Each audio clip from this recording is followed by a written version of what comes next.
Hello, my name is M.K.Davis. I'd like to sit down with you for a little while and kind of talk from the heart about certain things about the Patterson, Gimlin, and Bigfoot footage. Recently it's been announced by an analyst that a certain artifact on the film, he calls it an artifact, an element on the film is not really there, but it's just an artifact of the film, a random glitch on the film. And I strongly disagree with that. And I wanted to just speak with you just a minute to show you why I disagree with that opinion. If you'll take a look, number one, the odds of a random artifact on a frame from the film producing a shadow beneath it at the same angle as all the other shadows in the same frame are astronomical. Artifacts do not cast shadows. So that's my number one contention. Another contention was that it doesn't show in more than one frame, and that's simply not true. It shows in several of the frames, and when you run them together, it's surprisingly clear what's going on there. Let's just start out by examining the shadow beneath the artifact. Take a look at what appears to be a bulge on the leg, the right leg there. Look beneath it and you'll see a shadow from the bulge. And that shadow is consistent with the same angle as other shadows with the sun casting them as well. So you can see that although it only lasts for a short, a few frames, it's definitely a bulge in the leg. Now when you go to this one, you see that there is enough detail to tell that there's a kind of a split there in the top of it, or some cleavage, I called it. And then let's go now to one of the clearest frames from the film, frame 352.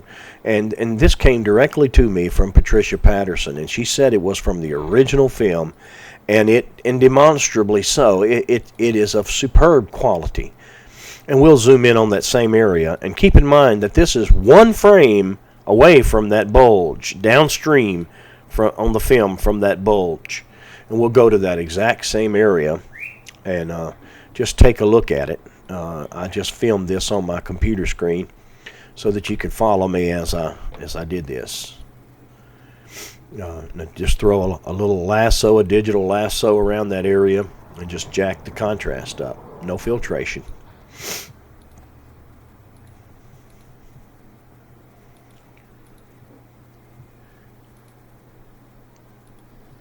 There you can see something begins to appear.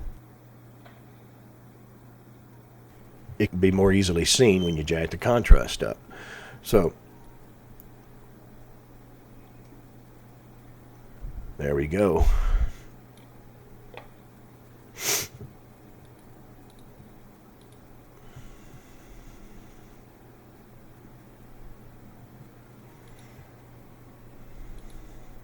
This is not an easy thing for me to talk about, and I kind of choke sometimes when I watch it myself. But, I know what I'm looking at, and I think you know what you're looking at. And it has nothing to do with what I wish. It's got everything to do with what's on the film. This certainly is not an artifact. You can see that the hair is blown away around a concentric hole or a circle. One frame away from when the bulge appeared.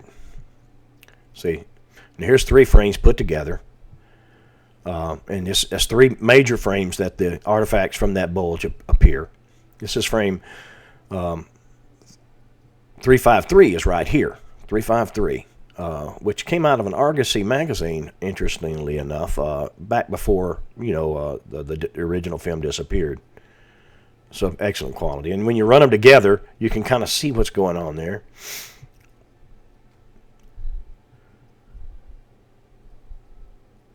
So if you look at this right here, it's kind of far away in the wide field, but as we zoom in, you'll be able to see right above where the bulge appeared, you'll see another patch of thin hair. It's kind of bright up near the groin, and you'll see that there's a separate little quiver that far up the leg. There's a quiver at the bulge point and a quiver just up from that in the groin area. So, it's a traveling quiver in the leg. I'm not going to tell you what it is. I'm just telling you what's on it. And you can make your own opinions about that. But I think you know. Anyway, I thank you for your time.